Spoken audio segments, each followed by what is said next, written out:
Hi friends, இன்றைக்கி வந்து chicken biryani. So அதுக்கு என்னெல்லாம் தேவை, நான் என்ன எடுத்து வச்சுருக்கேன்னு சொல்லிடுறேன். வெங்காயம், பெரிய வெங்காயம் வந்து 2 வெங்காயம் நான் வந்து கட் பண்ணி வச்சுருக்கேன்.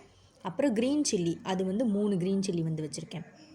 அப்புறமா தக்காளி, ஒரு பெரிய தக்காளி, சின்ன தக்காளியாக இருந்ததுன்னா 2, பெரிய தக்காளினா 1 தக்காளி போதும். அப்புறம் கொஞ்சமாக புதினா இலை, கொஞ்சமாக வந்து கொத்தமல்லி இலை.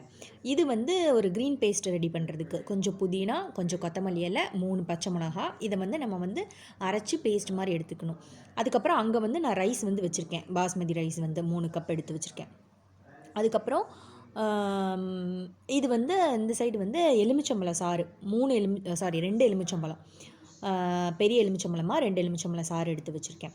அப்புறம் தயிர் எடுத்திருக்கேன். இது வந்து நம்ம கரம் மசாலா வந்து ஃப்ரெஷ்ஷாக ரெடி பண்ணுறதுக்கு ஒரு சுருள், அந்த ஃபுல் சுருள் வந்து பட்டை, அப்புறம் கிராம்பு ஒரு 7-8 கிராம்பு, ஏலக்காய் வந்து ஒரு 4 ஏலக்காய், இது மட்டும் போதும். பே லீஃப், பெருஞ்சீரகம் அந்த மாதிரி எதுவுமே வந்து தேவையில்லை, இது மட்டும் போதும். இதையும் நான் அரைச்சி எடுத்துகிட்டு அதுக்கப்புறம் அந்த க்ரீன் பேஸ்ட்டும் அரைச்சிட்டு நான் எப்படி இருக்குது அப்படின்னு சொல்லி நான் வந்து காமிக்கிறேன். இது வந்து அந்த க்ரீன் பேஸ்ட் வந்து அரைச்சி எடுத்தாச்சு. அப்புறம் இது வந்து கரம் மசாலா, நம்ம வச்சுருந்த பட்டை கிராம்பு அதெல்லாம் எடுத்து இந்த மாதிரி அரைச்சாச்சு. அப்புறமா வந்து இஞ்சி பூண்டு விழுது, அதுக்கு வந்து இஞ்சி பூண்டு ரெண்டுமே வந்து சம அளவு ஈக்குவல் அமௌண்ட் எடுத்து நான் வந்து அரைச்சி வச்சுருக்கேன். எவ்வளோ தேவையோ பிரியாணிக்கு அவ்வளோ நம்ம போட்டுக்கலாம். இது வந்து நம்ம ஆஸ் யூஷுவல் வந்து பிரியாணிக்கு அந்த ஸ்டார்டிங்கில் போட்டு ஃப்ரை பண்ணுறது. பட்டை கிராம்பு, பிரியாணி இலை, சோம்பு, ஏலக்காய், அந்த ஸ்டார், அது எல்லாமே வந்து எடுத்து வச்சுருக்கேன். இப்போது இதில் வந்து ஒரு 3 ஸ்பூன் ஆயில்,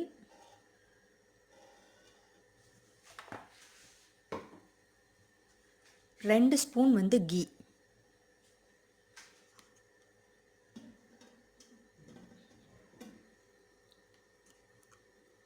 இப்போ கொஞ்சம் எண்ணெய் வந்து நல்லா ஹீட் ஆன அப்புறம் இது எல்லாத்தையும் நான் உள்ள போட போகிறேன். இது போட்டு வந்து உடனே வந்து ஆனியன் அதெல்லாம் வந்து போடக்கூடாது. போட்டு கொஞ்ச நேரம் இதோட ஸ்மெல் எல்லாமே வந்து நல்லா அந்த ஆயிலில் வந்து இறங்கின அப்புறம் தான் அந்த ஆனியன் சில்லி எல்லாமே வந்து போடணும்.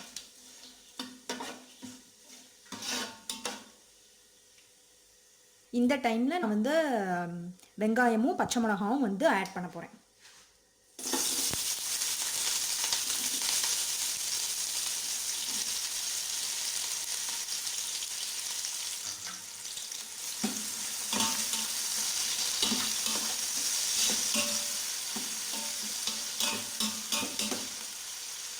நல்லா வந்து இதாகட்டும், ஃப்ரை ஆகட்டும். ஆனியன் வந்து எவ்வளோக்கு எவ்வளோ நல்லா ஃப்ரை ஆகுதோ அப்போ தான் வந்து பிரியாணி வந்து நல்லா டேஸ்ட்டாக இருக்கும். சில்லியும் இதோட சேர்த்தே போட்டுட்டேன். ஆனியன் ஃப்ரை ஆன அப்புறம் சில்லி போட வேணாம், ஆனியன் க்ரீன் சில்லி ரெண்டுமே வந்து ஒரே டைமில் வந்து போட்டுக்கலாம். இப்போ இது நல்லா ஃப்ரை ஆகட்டும். கொஞ்சமாக நான் வந்து சால்ட் வந்து போடுறேன், ஆனியன் வந்து சீக்கிரமாக வந்து வதங்கிறதுக்காக.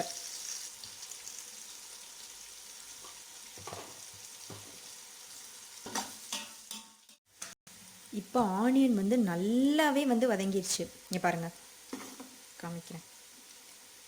ஆனியன் வந்து நல்லாவே வந்து வதங்கிடுச்சு. இந்த சில்லிலாம் வந்து நல்ல இதாகிடுச்சு. இந்த டைமில் வந்து என்ன பண்ணணும்னா, ஆனியன் நல்லா ஃப்ரை ஆன அப்புறம் இந்த டைமில் வந்து நம்ம வந்து ஒரு க்ரீன் பேஸ்ட் பண்ணி வச்சுருக்குறோம்ல, இந்த மின்ட்டு, கொத்தமல்லி, பச்சை மிளகாலாம், அதை வந்து இதில் ஆட் பண்ணிடலாம். கொஞ்சமாக வந்து கொத்தமல்லி, கொஞ்சமாக வந்து புதினா, அப்புறம் வந்து பச்சை மிளகா, 3 பச்சை மிளகா. ஆனியன் நல்லா ஃப்ரை ஆன அப்புறம் இந்த டைமில் இதை வந்து ஆட் பண்ணிடலாம். இதோட ரா ஸ்மெல் வந்து போன அப்புறம் தக்காளி வந்து ஆட் பண்ணிடலாம்.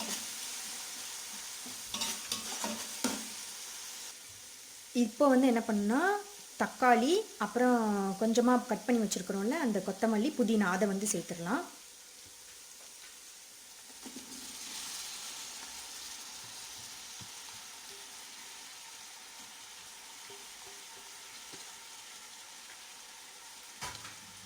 இதை நல்லா மிக்ஸ் பண்ணி விட்டுருலாம். தக்காளி வந்து ஒரு தக்காளி, பெரிய தக்காளினா ஒரு தக்காளி, சின்ன தக்காளினா வந்து 2 தக்காளி.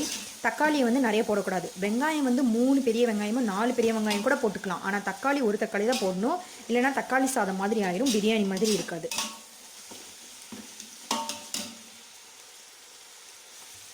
இப்போ இது வந்து நல்லா வந்து வதங்கட்டும். நல்லா வதங்கி இந்த லீவ்ஸு, தக்காளி எல்லாமே வந்து ஒரு கிரேவி மாதிரி ஆகட்டும். இப்போ நான் இதை வந்து ஒரு 4 to 5 மினிட்ஸ் வந்து மூடி வைக்க போகிறேன். மூடி வச்ச அப்புறம் அதுக்கப்புறம் ஓப்பன் பண்ணி நான் காமிக்கிறேன்.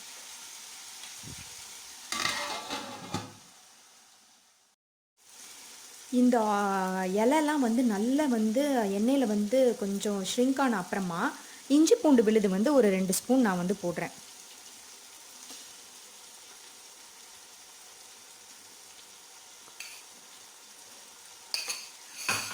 ஒரு 2 ஸ்பூன் இஞ்சி பூண்டு விழுது போடுறேன். இதையும் நல்லா இது பண்ணிடலாம். வெங்காயம் போட்ட அப்புறமா இஞ்சி பூண்டு விழுது வந்து போடாதீங்க. ஏன்னா தக்காளி இதெல்லாம் போட்ட அப்புறம் இஞ்சி பூண்டு விழுது போடுங்க. ஏன்னா வெங்காயம் போட்ட அப்புறம் போட்டோம் அப்படின்னா அந்த ஆனியனோட சேர்ந்து இந்த பாத்திரத்துலலாம் வந்து அடி பிடிச்சிடும். அப்போ ரொம்ப இப்படி போட்டு பண்ணிகிட்டே இருக்கணும். இதுக்கப்புறம் போட்டிங்கன்னா இது வந்து கிரேவி மாதிரி அதோடு சேர்ந்து நல்லா கோட் ஆகும். அதுக்காக தான் இது போட்ட அப்புறம் போடுறேன்.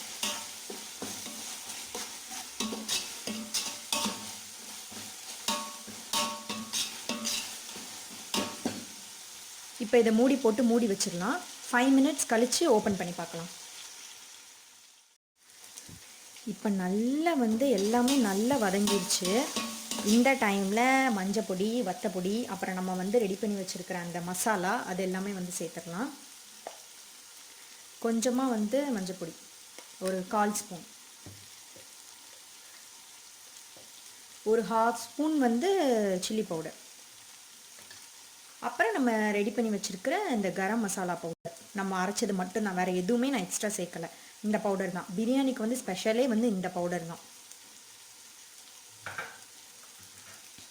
இதை நல்லா மிக்ஸ் பண்ணிடலாம்.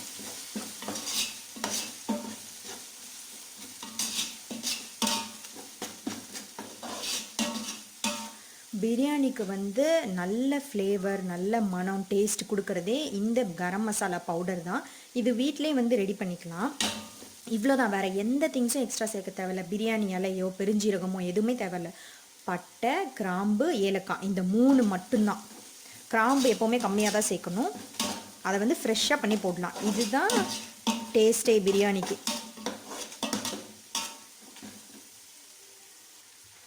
இப்போது ஒரு 3 ஸ்பூன் வந்து தயிர் சேர்க்க போகிறேன். 1 2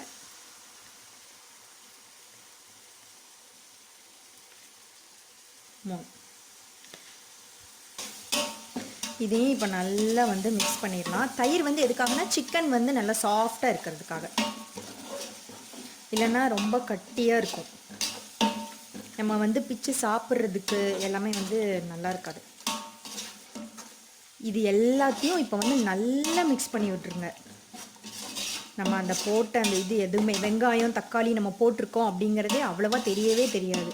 இந்த மாதிரி எண்ணெய் வந்து இதோ இப்படி பிரிஞ்சு வந்திருக்கா, அந்த மாதிரி வந்து வரணும். இந்த டைமில் சிக்கனை வந்து இதில் போட்டுடலாம்.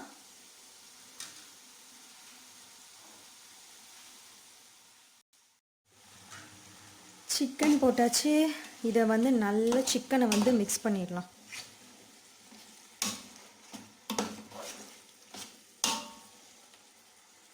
இப்போ சிக்கனை வந்து இதில் நல்லா வந்து மிக்ஸ் பண்ணியாச்சு. இதை வந்து நான் ஒரு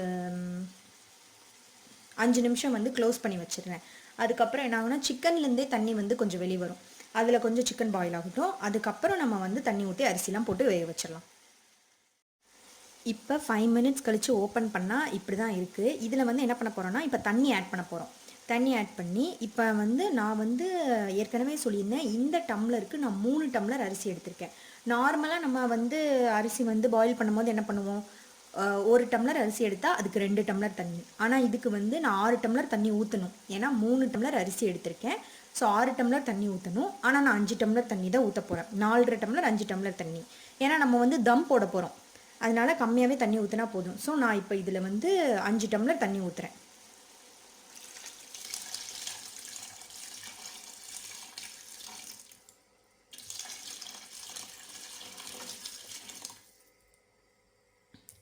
இப்போது இதில் வந்து நான் வந்து 4.5 டம்ளர் தண்ணி தான் ஊற்றிருக்கேன். ஆக்சுவலாக 5 டம்ளர் தண்ணி ஊற்றலாம், நான் 4.5 தான் ஊற்றிருக்கேன். ஏன்னா சிக்கன்லேருந்தே கொஞ்சம் தண்ணி வெளியே வரும் அதனால. ஏன்னா தம் போட போகிறனால. இப்போது தண்ணி இவ்வளோ போதும், 4.5 டம்ளர் 5 டம்ளர் போகணும். ஒரு வேளை தண்ணி பத்தலை அப்படின்னா நம்ம வந்து 2வது கொதிக்க வச்சு பாயில் பண்ணி அந்த தண்ணியை வந்து ஊற்றிக்கலாம். சும்மா சாதா தண்ணி வந்து ஊற்ற வேண்டாம். தண்ணி பத்தலைனா மட்டும், இல்லைன்னா பிரியாணி குழஞ்சிரும், நல்லா இருக்காது. இப்போ தேவையான அளவு உப்பு.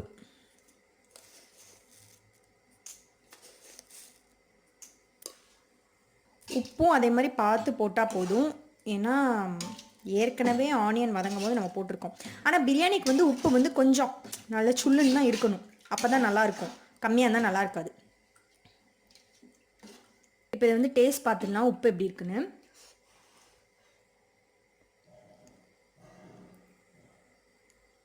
உப்பு வந்து கரெக்டாக இருக்குது. வேணும்னா உங்களுக்கு பத்தலைன்னா 2வது நீங்கள் வந்து போட்டுக்கோங்க. இப்போ இதை மூடி வச்சிடலாம். மூடி வச்சுட்டு ஒரு கொதி வரணும். ஒரு கொதி வந்ததுக்கப்புறம் இதில் வந்து அரிசியை வந்து நம்ம வந்து போட்டுடலாம். உங்களுக்கு வேணும்னா இதில் வந்து கலர் பொடி வந்து சேர்த்துக்கோங்க. நான் வந்து ஃபுட் கலர் வந்து சேர்க்கலை. கடையில் இருக்கிற பிரியாணி மாதிரியே வேணும்னா ஃபுட் கலர் வந்து சேர்த்துக்கோங்க. இப்போ இதை மூடி வச்சுட்டு ஒரு 7 மினிட்ஸ் கழிச்சு ஓப்பன் பண்ணலாம். ஆக்சுவலாக ஒரு கொதி வரணும். ஒரு கொதி வந்த அப்புறம் ஓப்பன் பண்ணி அரிசி போடணும். ஒரு கொதி வந்து வந்துருச்சு. ஒரு கொதி வந்த அப்புறம் ஒரு 2 லைம் வந்து நான் லைம் ஜூஸ் எடுத்து வச்சுருக்கேன். அதை இதில் வந்து ஊற்றிடலாம். அதனால் மிக்ஸ் பண்ணிக்கோங்க. 2 லைம் போதும், ரொம்ப லைம் ஊற்ற வேண்டாம். ஊற்றினாலும் ரொம்ப புளிப்பாயிரும். இப்போது அரிசி வந்து போட்டுடலாம். இப்போ அரிசியை போட போகிறேன். அரிசி போட்டாச்சு. நான் வந்து பாஸ்மதி ரைஸ் போட்டிருக்கேன். ஜீரக சம்பா அரிசி போட்டாலும் இதே அளவு தான். எவ்வளோ அரிசி எடுக்கிறீங்களோ, 4 டம்ளர் அரிசி எடுத்தீங்க, இப்போ 1 டம்ளர் அரிசி எடுத்தீங்கன்னா அதுக்கு வந்து 1.5 டம்ளர் தண்ணி.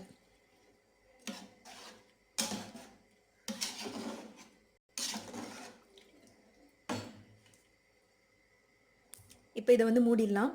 மூடிட்டு 5 மினிட்ஸ், 5லேருந்து 7 மினிட்ஸ் வந்து இது வந்து அரிசி வந்து வேகட்டும். ஏன்னா அதுக்கப்புறம் நம்ம வந்து தம் தான் போட போகிறோம். அதனால 5 நிமிஷம் கழித்து ஓப்பன் பண்ணி பார்க்கலாம். அதுக்கப்புறம் ஒரு 10-15 நிமிஷம் நம்ம தம்லேயே தான் அதை வந்து வேக வைக்க போகிறோம். இப்போ ஒரு 5 மினிட்ஸ் கழித்து பார்க்கலாம்.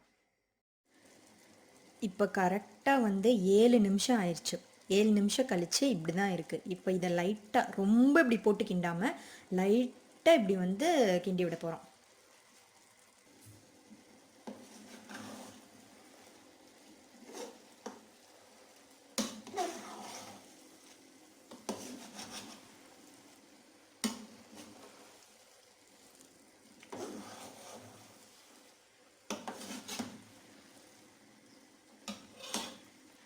இப்போ இதில் நல்ல ஒரு 2 ஸ்பூன் நிறைய கீ வந்து போட போகிறோம்.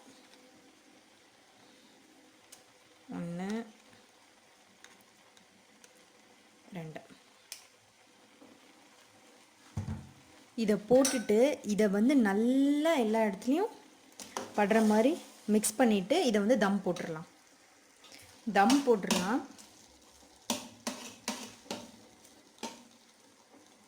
இப்போ நல்லா இதை வந்து தம் போட்டாச்சு.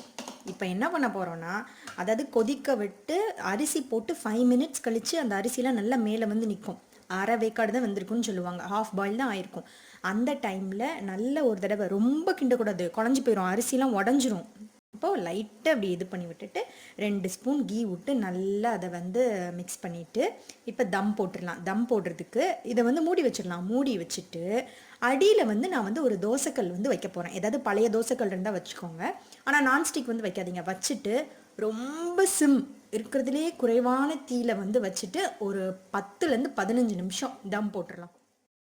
இப்போ அடியில் வந்து தோசைக்கல் வந்து வச்சுட்டேன். அது எதுக்குன்னா தீ வந்து நல்லா எல்லா இடத்துலையும் வந்து பரவி எறிகிறதுக்காக. அப்புறம் மேலே வந்து ஒரு பாத்திரத்தில் தண்ணி ஃபில் பண்ணி மூடி வச்சுருக்கேன். அதுக்கு மேலே ஒரு வெயிட் வச்சுருக்கேன். ஒன்று இந்த தண்ணி ஃபில் பண்ணி மட்டும் வச்சுக்கலாம், இல்லை வெயிட் மட்டும் வச்சுக்கலாம். நான் எப்போவுமே இந்த மாதிரி தண்ணி ப்ளஸ் வெயிட் வைக்கிறனால 2மே வந்து வச்சுருக்கேன். நீங்கள் ஏதாவது ஒன்று கூட வந்து வச்சு தம் போட்டுக்கலாம். நான் இப்போ இந்த மாதிரி வந்து வெயிட்டும் தண்ணியும் வச்சு தம் போட்டாச்சு. தம்லேருந்து எடுத்தாச்சு. சூப்பரான பிரியாணி வந்து ரெடி ஆயிடுச்சு. இது ஆக்சுவலாக வந்து என்னோடய ஒரு முஸ்லீம் ஃப்ரெண்டு வந்து எங்கள் வீட்டுக்கு ஒரு தடவை வந்து இதே மாதிரி தான் செஞ்சு கொடுத்தாங்க. அவங்க தான் வந்து எங்கள் வீட்டிலலாம் நாங்கள் எப்படி செய்வோம் அப்படின்னு சொன்னாங்க. ஸோ அதே மாதிரி தான் நான் வந்து செஞ்சுருக்கேன். நீங்களும் வந்து இதே மாதிரி அப்படியே வந்து செஞ்சு பாருங்கள்.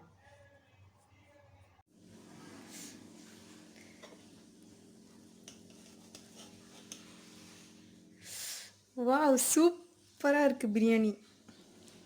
இங்க பாருங்க. உதிரி உதிரியா வந்துருச்சு.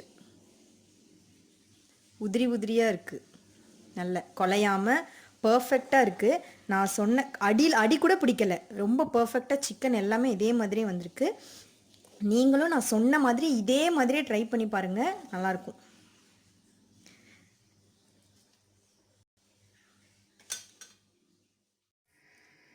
அவ்வளோதான், பிரியாணி வந்து ரெடி ஆயிடுச்சு. சூப்பராக நீங்களும் இதை வந்து ட்ரை பண்ணுங்கள் வீட்டில். தம் பிரியாணி ரொம்ப சூப்பராக இருக்குது. உண்மையாகவே நல்ல உதிரி உதிரியாக வந்திருக்கு. நீங்களும் ட்ரை பண்ணிவிட்டு எப்படி இருக்குன்னு சொல்லுங்கள். பாய்.